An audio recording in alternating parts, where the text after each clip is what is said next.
work, your soul journey, you have to align yourself for that. You have to constantly work towards it. Okay. So he said, he compared him to the pumpkin and he said, your son is born here, okay, but he will blossom and flower very far away from your place. That's what he meant. If you look at a pumpkin, the creeper, it sprouts somewhere and then it's a creeper, and the pumpkin actually blossoms somewhere else. It becomes a pumpkin very far away. So he compared and he said, this is what your son is going to be. He's not going to be here. He's going to move away and he will actually blossom elsewhere, which is what actually happened. So his life started in Kerala. He was sent to school, okay, and but what was observed is, apart from formal education, he had a lot of interest in singing bhajans, singing psalms of worship, and all the time he was absorbed in that. And he was also an extreme case of self-discipline. If a lesson was given to him or a shloka was given to him, he would work with it day and night till he actually memorized it and made it a part of his being. So he continued reading even when he walked. He would study without eating food. He would forget everything. That kind of determination was there in him at a very, very, very young age. So he thought, that was his vision, that he had no right to eat or sleep without doing his lessons. That was the kind of self-discipline. It was there in his childhood, and right through his life he exhibited the same quality. His disciples also imbibed the same qualities from him. Okay? So while in meditation, he was elsewhere. He was transported. Nothing mattered to him. Food did not matter. Other things did not matter. He would go into very, very deep meditation. He was also like the Buddha. There is a story about the Buddha who saw the dove, when he was a child. That compassion in great masters, you can see it all around them. In their aura, you can see the compassion towards all of creation, not just selected aspects of creation, but towards all of creation there is a feeling of compassion. So he also exhibited the same thing. When he was returning home, he saw a hunter who had caught 2 birds, and the birds had been trapped and he was going to sell them. So he hurried home and asked his mother, please give me some money, I want to buy that. And the moment he bought the birds, what he did was he untied the string with which the hunter had bound the birds, and he just let them free. And there was so much joy on his face. Immediately the mother also understood that here was a soul who was not just a normal soul, not just a normal birth. This boy is intended for something much, much higher in life. And she blessed him that throughout your life you display these qualities, the quality of compassion, love for all, animals, humans, birds alike. Okay? So she blessed him. So in that little act you can see that the mother also was supporting the journey of the child. She also knew, okay, that he was destined for much, much greater work in life. He was a great meditator. He practiced meditation continuously right from his childhood, and that is what guided him in his journey. He would spend hours together meditating. Today, we here in this Sangha, we know the value of meditation. But when we move outside, when you go outside into the normal world, if you have a child, see, we make plans for a child. Okay? We say, okay, you must study this, you must go to kindergarten, then you must go to this, then you must do this, then you must become somebody, then you must work, you must earn, you must become an engineer. We make plans, right? So if in a normal household, if you see, if a child is sitting with his eyes closed for about 6 hours, okay, doesn't want food, doesn't want anything else, so how will we react? We will not consider that normal, isn't it? We will say, oh, something is wrong. He is sitting for hours together. This is not the way he should be. He should be doing something else. So the same thing happened in their house. Okay, he had a brother. The brother was very angry. When he did that, in front of the brother, there appeared a huge white bull that was suggestive of Nandi. It was almost as if Nandi was protecting this boy. He appeared and he terrified the brother. The brother got so terrified, he moved away. It was a huge bull. Okay, so It terrified him, he became nervous and went away, and he waited for his mother to say this story. So mother came back and he said, look, I tried to tell my brother you not to sit wasting time, and I scolded him, but then the elder brother was afraid by that time, and he related this story to the mother, and the mother didn't see any bull over there. Okay? So it was a symbolic presentation of divine protection.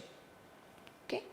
When you are on your path, just like it happened for the Buddha when he was leaving home, you get the right divine protection when your goal is divine. So similarly, after that, no longer did they try to break his meditation. They always looked at him and they admired him, and they never tried to interrupt him in his meditation after that.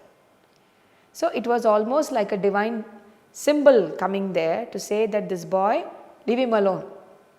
He is meditating for a greater purpose.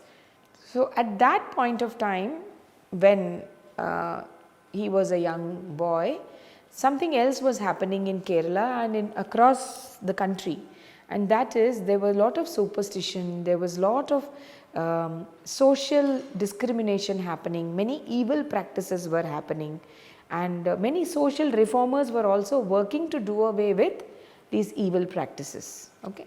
Subjugation of women, discrimination on the basis of caste and sex and gender, discrimination especially on the basis of Brahmin, non-Brahmin, lower caste, upper caste, practice of untouchability.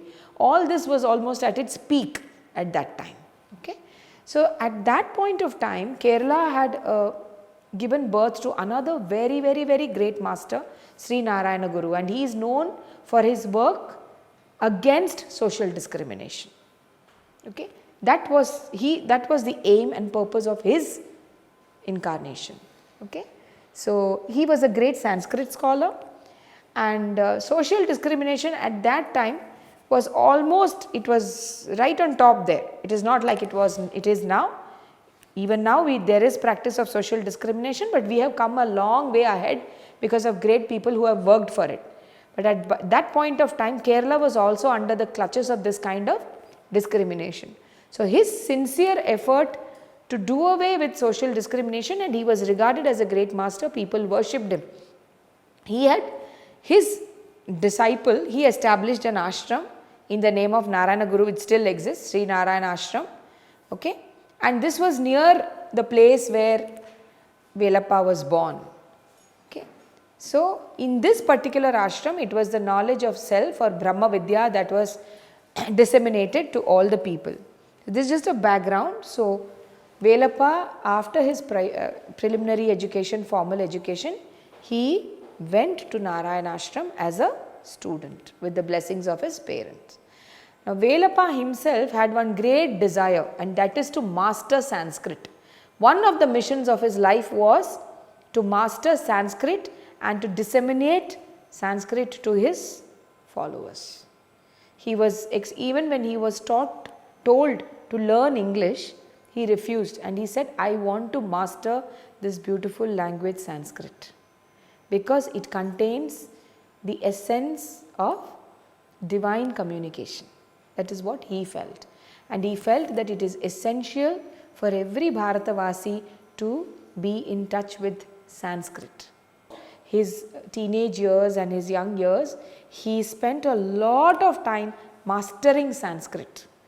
He used to punish himself if he had not learnt so many shlokas in a particular day. It was like that. He was so rigid and so determined and so diligent and committed to the learning of Sanskrit that eventually he became a Sanskrit scholar himself. So he was very, very, very committed as a student. Vedic principles, anything that was taught to him, he never went astray. And so his preceptor, Shivalinga Guru Swami, he was the one who had actually set up the ashram. He was highly pleased, so he fixed an auspicious day and initiated him. He initiated him into the holy mantra, taught him Ashtanga Yoga, and also the worship of Om, that is Pranavopasana. All this was granted, he was granted initiation by Shivalinga Guru Swami into all this.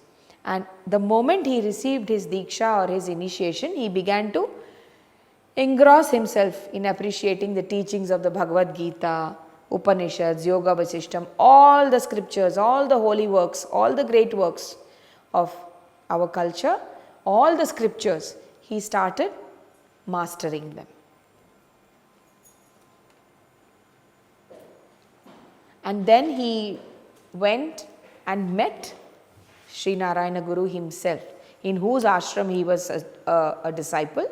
He went, and the Mahatma immediately, you see, when a master sees, just like Ramakrishna Paramahamsa recognized Narendra, Swami Vivekananda, when a master sees a disciple who is going to do great work in the future, he realizes. So he blessed him, and he said, he predicted that this young man, he will get Brahmanubhavam, that is Atma Sakshatkaram, very, very soon. It is not very long before he is going to attain self-realization. And he got the blessings from Sri Narayana Guru for the same. The next step, what he wanted to do, like all great men have done, all great ascetic seers, he said, now I am not going to be satisfied just here. I am now going to move out. I want to travel.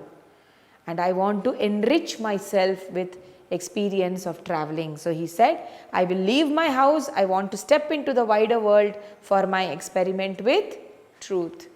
And for this, I have to travel far and wide, and covering all the entire areas of Bharata Desha. This will be, and he was just 18 when he set out on his travel. Okay. It was at midnight. He set out on foot for holy travel across Bharat. Very similar to Adi Shankara, very similar to great masters who just moved out. Okay. He roamed about on foot like the Buddha, and he had nothing with him. Okay. His only possessions were Bhagavad Gita, Yoga Darshana, Kathopanishad, and his rosary for chanting, Japamala. Okay. Nothing else. And he had a small brass bowl with him. For what? Typically bhiksha.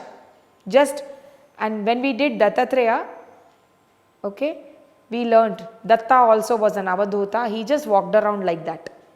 Forests, here, there, he just walked around.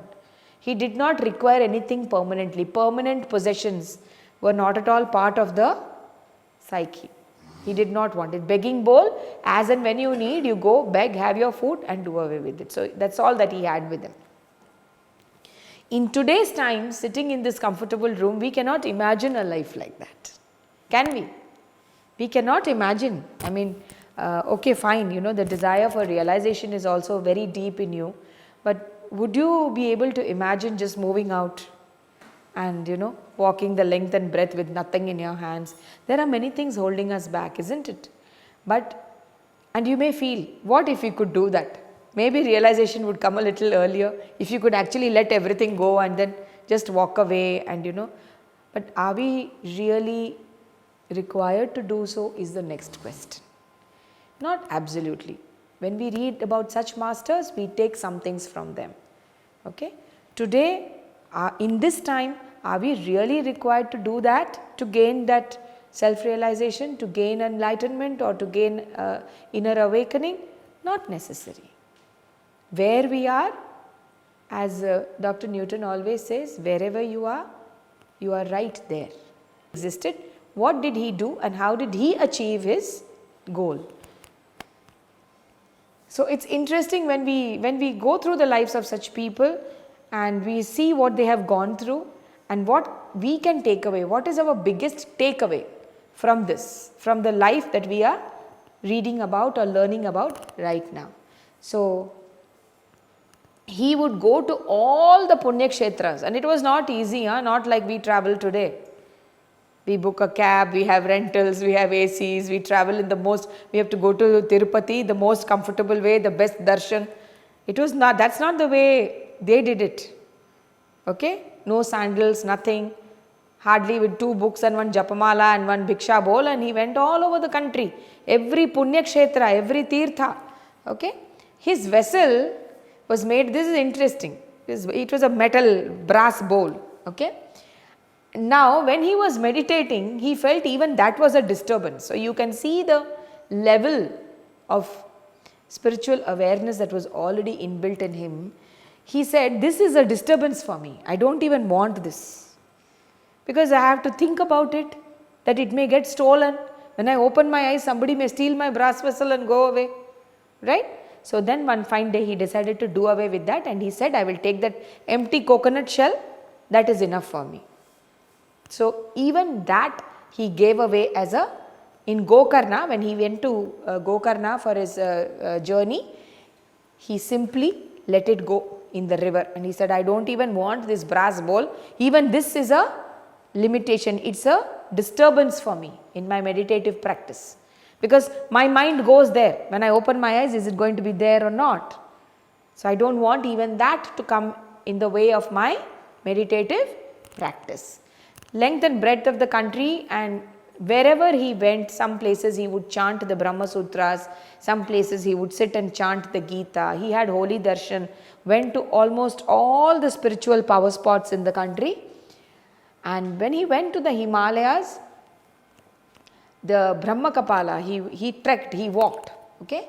So he was going to have a dip in the river, holy river, Alakananda. So there, there are certain practices that are followed. So a team of Brahmins, they came there and they said, you generally when you take a dip, you take sankalpa, no, for fulfilling your desires. They say that you take sankalpa and they help you, the acharyas help you. Whatever your desire, it will get fulfilled, you do a sankalpa. Sankalpa is nothing but setting of intention, right? Stating your intention. So they came and they said, okay, now these are the rituals, we will help you. You are going to take a dip in the holy Alakananda, we will help you take your sankalpa.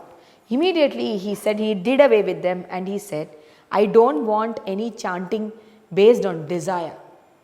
Desirous chanting I don't want. All I want is a desireless state of mind which can be granted only by the Supreme God. So I don't want, even he was not propelled by desire at all. Just like Vivekananda, when he went to pray, he would say, coming here to pray and desiring enlightenment is also a kind of desire. That's what he said. Even that I don't want. Desiring enlightenment or awakening is also coming under desire. It's a desire. I don't want that. That's what Vivekananda said. When I go and stand in front of the mother, I don't want to ask for anything. Even asking to be blessed with enlightenment is again a form of desire. I do not want to be caught in that trap.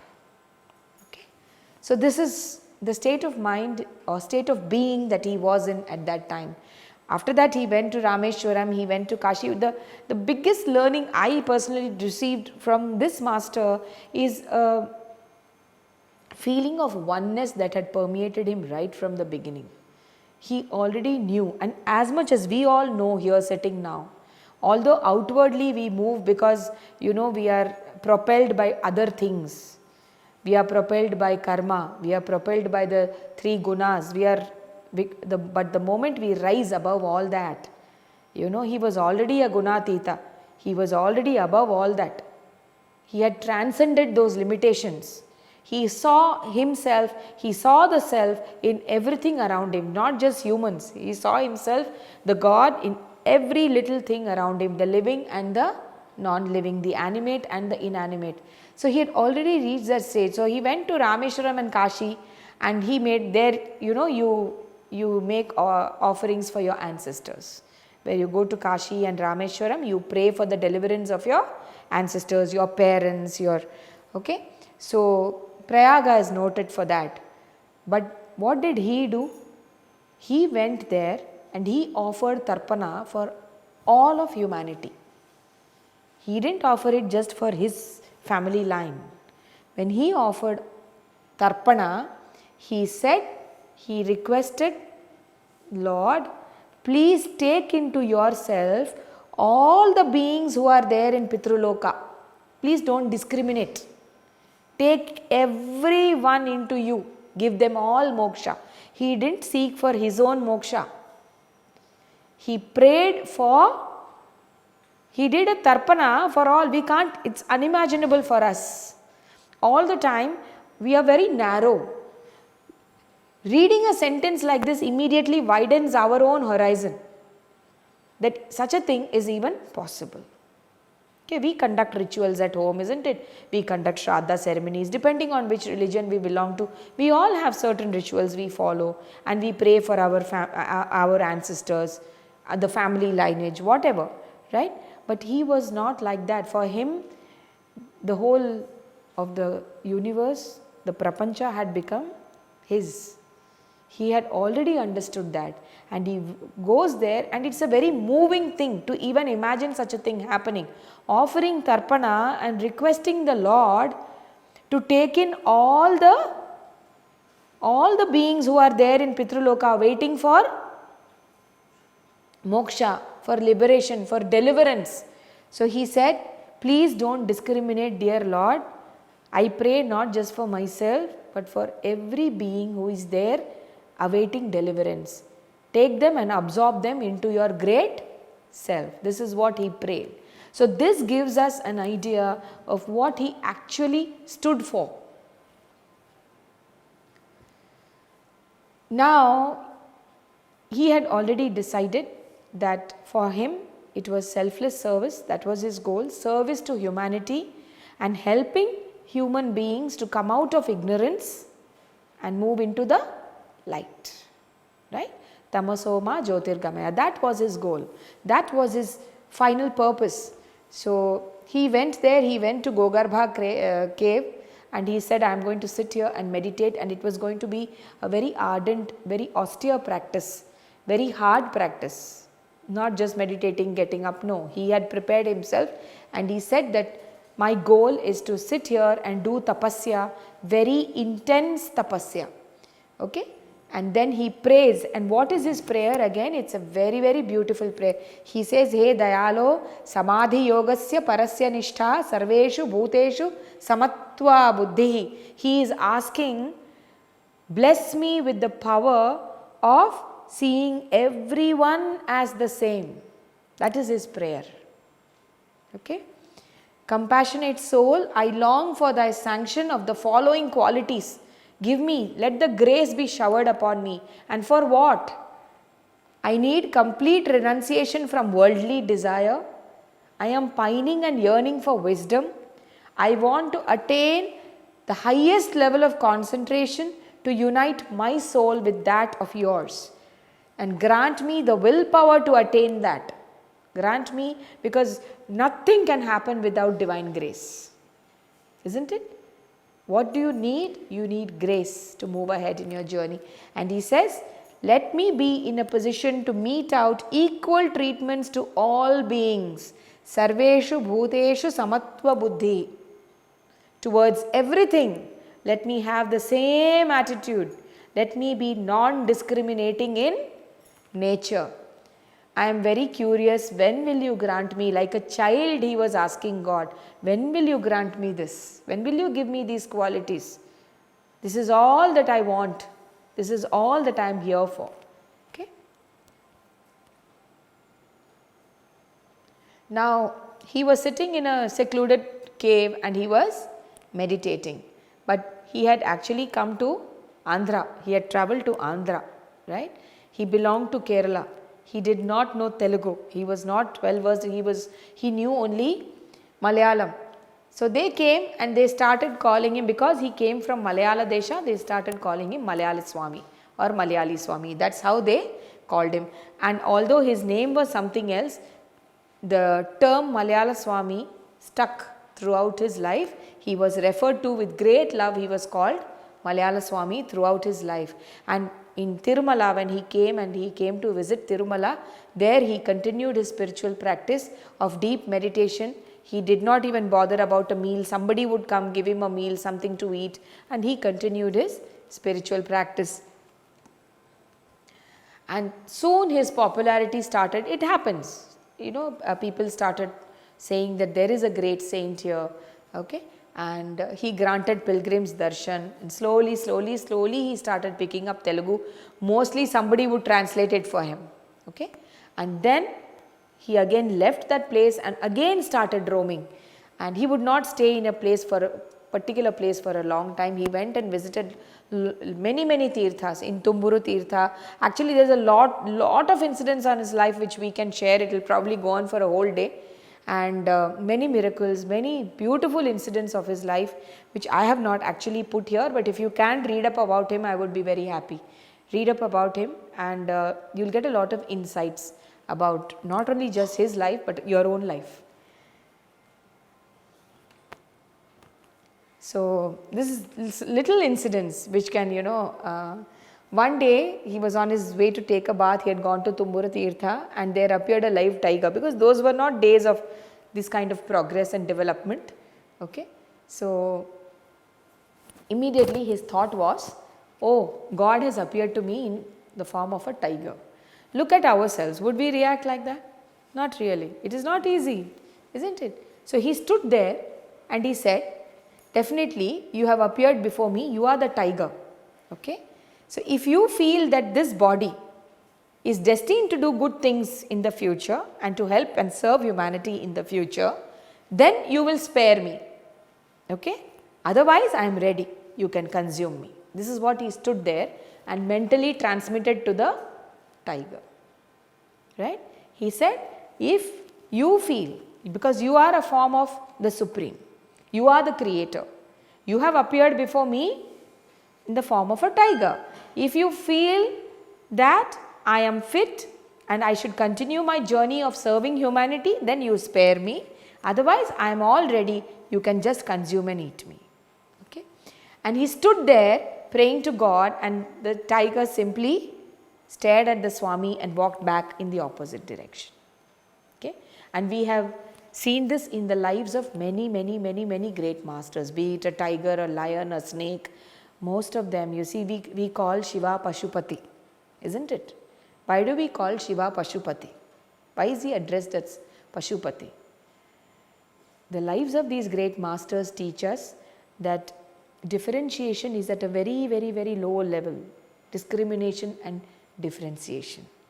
We have to be equally, our attitude has to be equal towards all of creation, because every little bit of creation, whether it is animate or inanimate, it all contains the Supreme within it, isn't it? It all contains that is why Krishna says, Sarva Bhutashaya Sthitaha. I am there in every atom, I am present. So finally it comes down to neither you nor me, it is all He. That is why He says, I am present in every atom. Sarva Bhutashaya Sthitaha.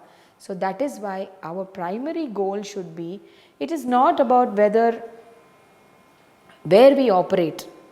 We could be operating at a very small level, we could be reaching out to many, but our goal should be the same. It is not about, you need not say, oh, he was such a great master, where am I going to do something like that? Where is the opportunity for us to do? We all have, at wherever we are operating, each one of us has the opportunity to display the very same qualities. That is very important. That is our biggest takeaway. These stories are there just to inspire us, isn't it?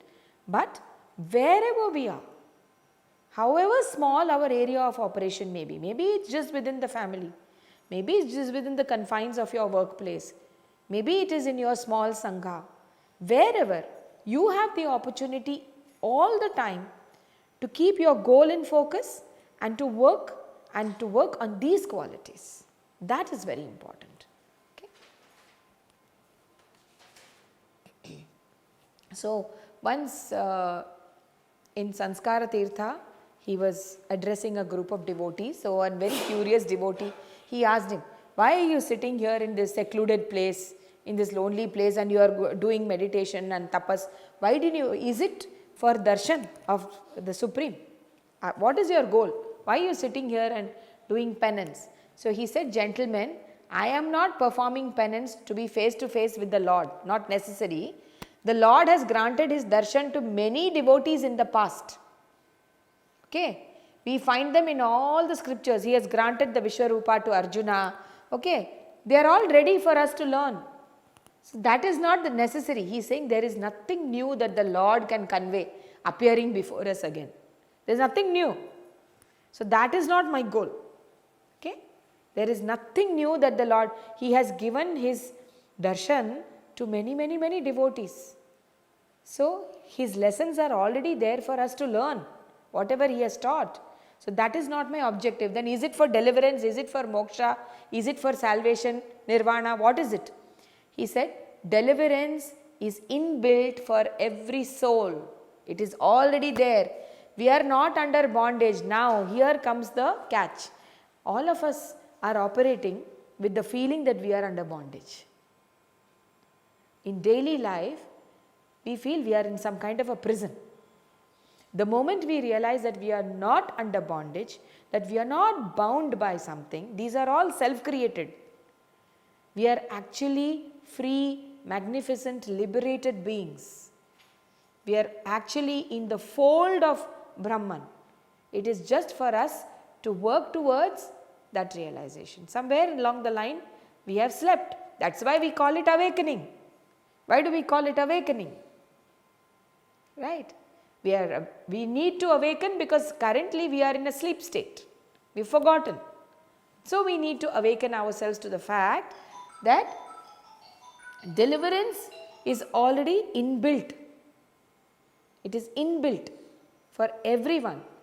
None of us is away from that. None of us can be discriminated. Oh, this person is, he is qualified to attain liberation. This person is qualified for enlightenment. This person is qualified to be a great meditator or to do great service. This person is not qualified. These are all boundaries we put within ourselves. These boundaries don't exist. Anyone is qualified because deliverance is there. You are born, you are meant to be delivered. Right? So the journey from darkness to light is there for everyone. Everyone can achieve it. Okay? But then what other benefits do you want? He is asking. You have certain goals, you want to do tapasya. What other benefits are you looking for? And he says, I don't have idea of any other benefits. I have found my Atman. No other desire is as great as self-realization. So, other questions and other desires and other benefits don't arise at all. I am not doing this for anything. I am just doing it. I am not doing it keeping any great achievements in mind. He says, I have already had Atma Sakshatkara. I have already achieved it. I don't have to sit here and work for any benefit. Okay? I am not driven by any such goal seeking. That's what he says. And then he talks, he says, all the people, they want to be away from return to earth. This is very common.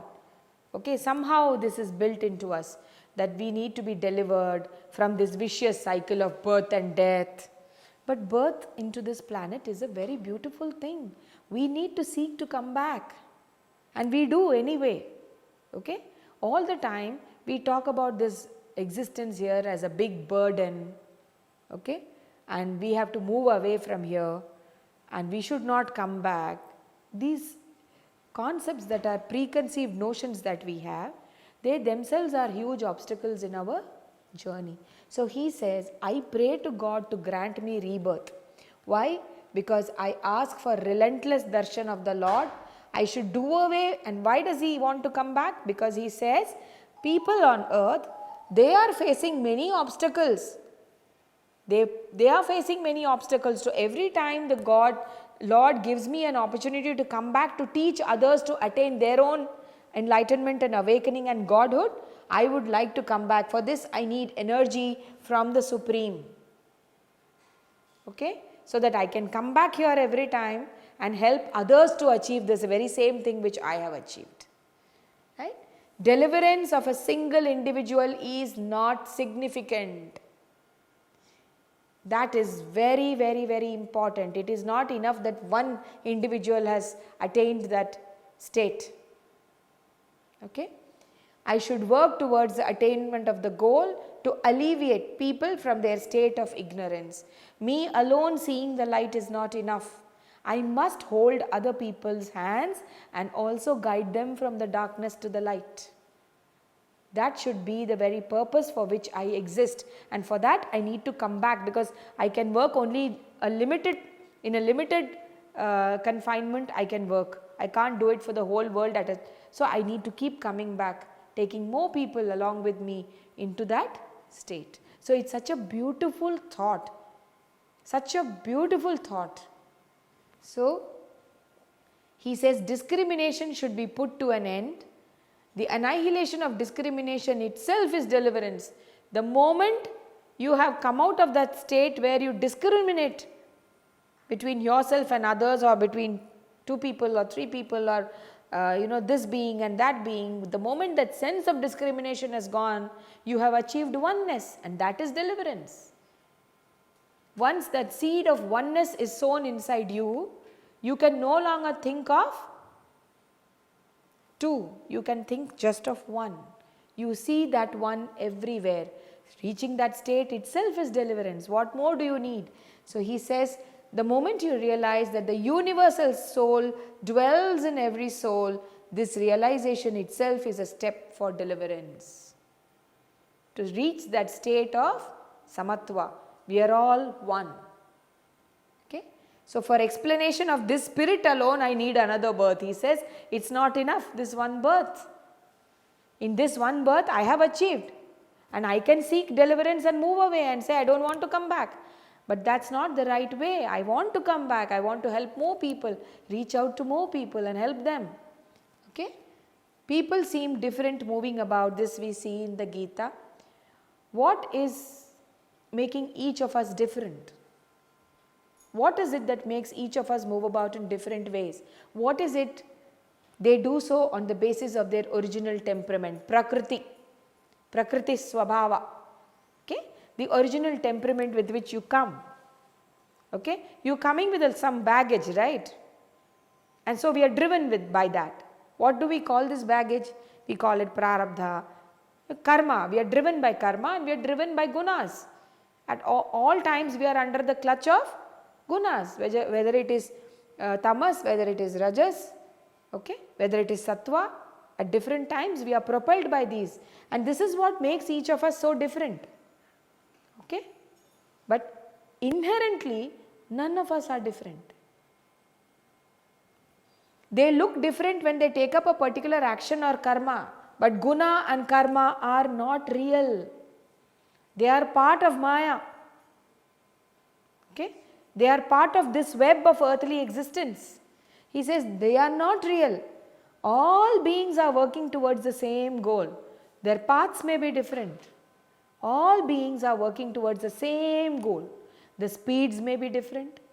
If you are looking at a 400-meter sprint, 100-meter sprint, if you are looking at the international, some maybe Olympics, isn't it? You have somebody representing India, somebody representing South Africa, somebody representing America, and they are all participating in the sprint.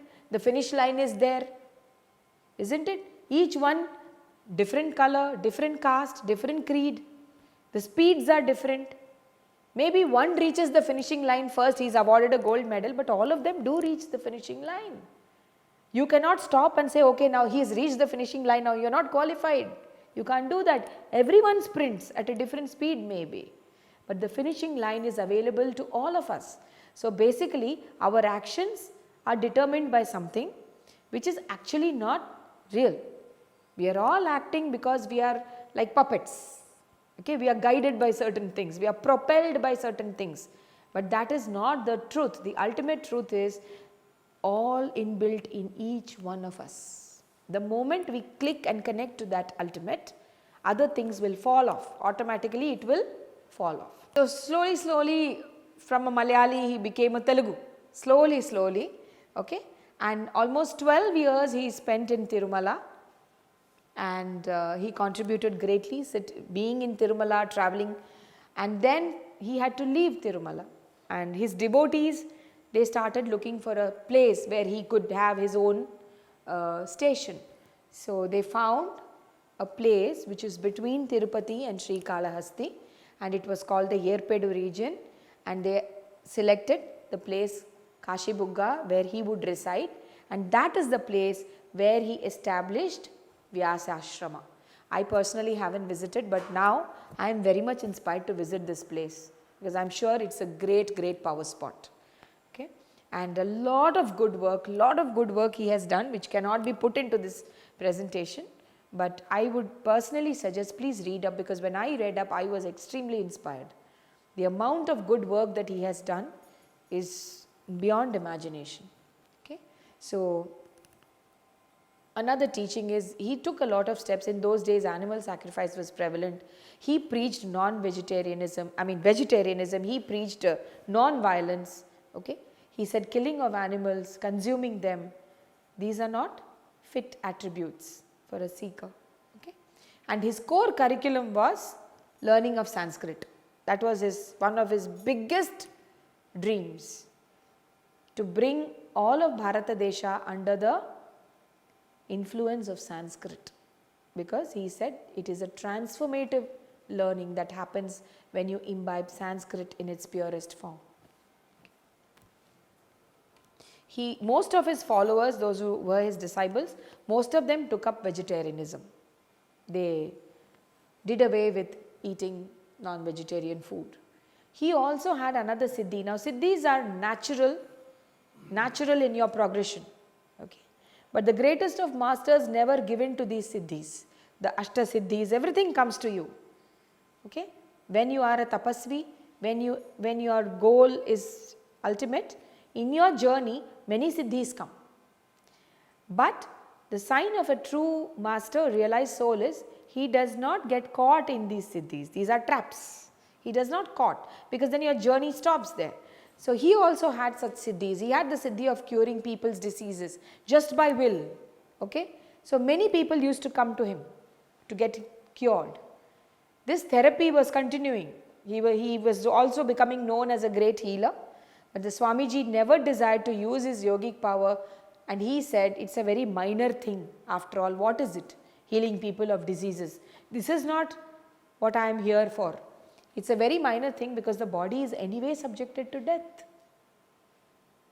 That is not my goal. Curing diseases is not my goal. The body is anyway subjected to death and destruction. It has to go. It will go. Okay. He wanted to brighten the lives of people by inspiring them to tread the right path, righteousness, pious life. So what he did, he prayed, please take this siddhi away from me. Today what happens? You gain a siddhi, you get so caught in the siddhi that you try to elevate yourself to a position where you say, oh, this siddhi is there, people start coming to you and you feel you are somewhere great. Now that's dangerous, leading to spiritual ego. That's the most dangerous of egos. The common man and his ego is not that dangerous. He can always walk away from it. But to be away from spiritual ego, to stay equanimous even when you have achieved these things, that is the greatest challenge when you are on the path. That's why the path is not very easy. That's why we need Sangha. That's why we need the guidance of a master, so that the light is always on us, so that we don't go into those nooks of darkness and lose ourselves in the process. So he said, he willed, and one day he prayed, I do not want to have this power of curing people at all, because that's not what I am destined for. Okay. So his firm decision totally stopped the influx of sick people. That was not his goal. His goal was to guide people on their own path, not make it a medicine center or a healing center or a curing center. Immediately the sick people coming to him stopped coming. Okay.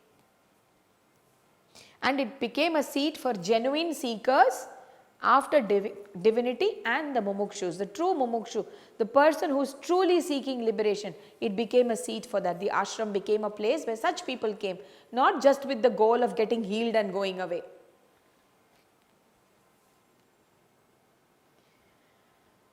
So his view on Sanatana Dharma was, Vedic austerity implies assistance to others. That's what Dr. Newton always says. It is not the enlightenment of a single individual. You have to carry along others in your fold. That's when your true purpose is served. Okay? Advancement of their souls towards realization. Live and let live policy in the he always practiced secularism and having the same equal attitude towards all religions. And he says that is what Sanatana Dharma means. He says listen to the essence of the Upanishads, okay? Do all that, but at the same time keep your heart open to the deprived, to the poor. Show your compassion towards them. That is also very important. He also fought against inequality. He did a lot for working towards equality towards all classes, all castes of people, and even the Harijans, the segregated class of once untouchable, even they recognize his service. His ashram was open to everyone, irrespective of who they were and what they were. Age, caste, gender, creed, nothing. The school's motto was only one, and that is to disseminate divine wisdom. Even great sadhus and all came and joined his ashram, and they joined it willingly. So once a visitor who came there, he was asking, because great masters' photos were put up and worship was done to all great masters of all religion. So he came and asked the Swamiji, what is this? You seem to be worshipping anybody and everybody, people of all. Which religion do you belong to? And so he said, my dear one, all exponents of religion are of bright ideas. But what is the brilliance behind all this? There is a great brilliance which is formless, the great light. And it is through this great light that these great beings have evolved and come and taught. Okay? So it is not religion that is important, it is the nameless and formless brightness that is true wisdom. So don't confine yourself to religion. Don't get stuck in that. That is what he said. So for him, all religions were the same. Again, he said there must be balance. This is where we come to his teachings. He said karma, bhakti, jnana and yoga, all four are required for us. All four should be in perfect balance if we have to touch the spiritual lamp. He said, look at the cow. The cow has 4 legs. It cannot walk properly if one of its legs is not there or injured. So for spiritual existence, all the 4 aspects should have exquisite coordination and harmony. Okay? Is it absolutely necessary for us to give up all work? This is what Lord Krishna says in the Gita. What is karma yoga? Being there very much part of samsara, you can still, no need to feel disillusioned, no need to feel sad that I am not able to go and sit somewhere else and meditate, or I am not a jnana yogi. No, that is why you have the jnana path, you have the bhakti path, you have so many paths open to you. Follow. But don't lose sight of your ultimate goal. That's all. Again he said, see, it's very common for us whenever something very dark happens or whenever something very negative happens, no, we attribute it and we say, oh, this is Kali Kalam. In Kali Yuga, it's a dark, it's all, a lot of negativity, a lot of the Satyuga, the Krita Yuga, I mean, they were all, and Dwapara Yuga slowly, the decline started, and now we are at the peak. The worst things they say about Kali Yuga, and more is to come. Terrible things are going to happen in Kali Yuga. So he said that Kala, Desha, these are all not true. What we are seeking is beyond all this. Okay? So don't confine yourself and say, oh, because of this Yuga, things are like this. Things are going to be like this only. The seeker, the true seeker is not confined by being or existing in one particular Yuga or another. Don't say people who lived in Treta Yuga were very lucky. There was less negativity, there was less violence. No, it's not that. He said the misconception about Yugas has become the root cause of our land. Don't think that only the people who lived in Krita Yuga, they were blessed, and that belief is Kali Yuga is destined to be sinful is a misnomer.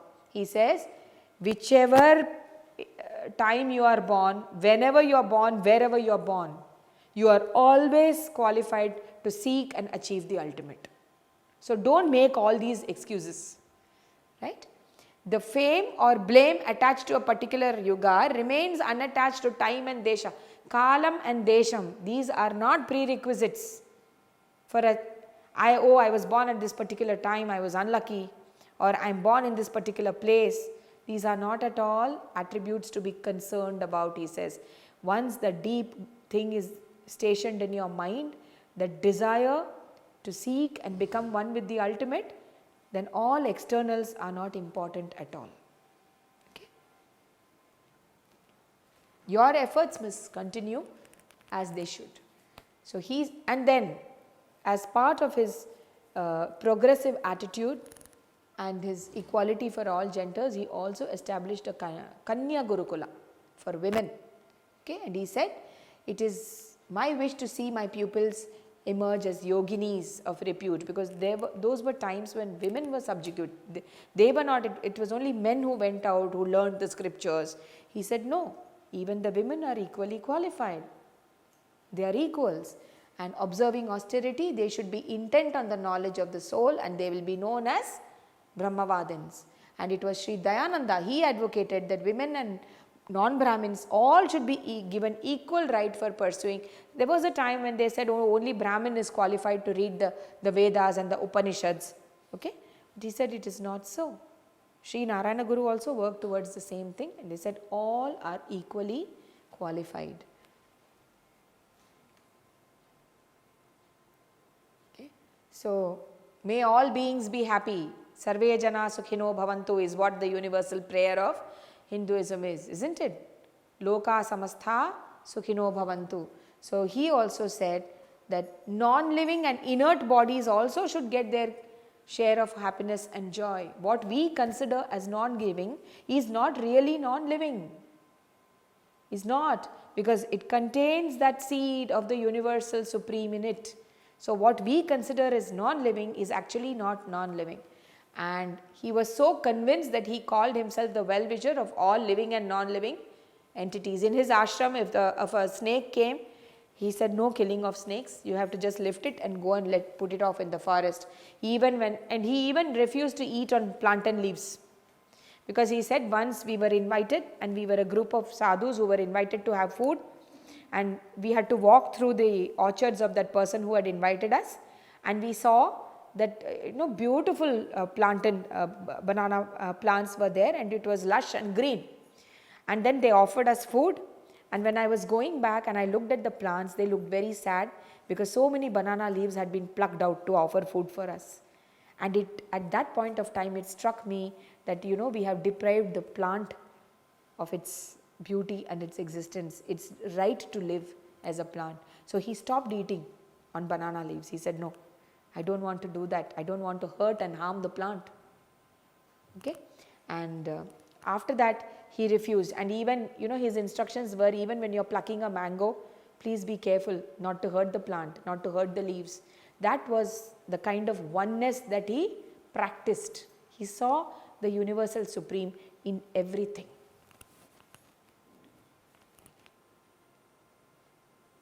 So he attained Mahasamadhi on Thursday at midnight, I think it's called Shayane Ekadashi, because that was the day Lord Vishnu and his Yoga Nidra. So it was on that night that he attained his Mahasamadhi. But his Vyasa ashram, which I personally have felt I should go and visit, it lies between two very beautiful, see the Shaivism and Vaishnavism, people are very rigid.